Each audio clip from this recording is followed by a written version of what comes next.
En 2009, plus besoin d'aller à la poste pour faire ce geste. Bruxelles prévoit à cette date la fin du monopole de l'entreprise publique pour l'envoi des plis de moins de 50 grammes.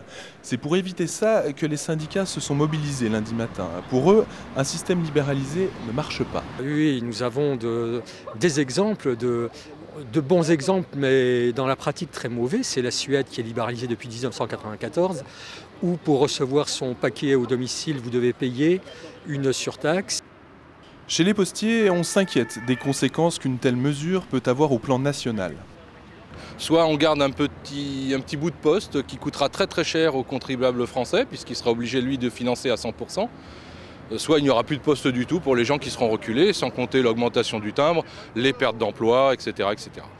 Les syndicats prévoient avec cette directive 35 000 suppressions d'emplois, mais pour certains usagers, le jeu en vaut la chandelle. Faire jouer la concurrence, ça permet deux choses.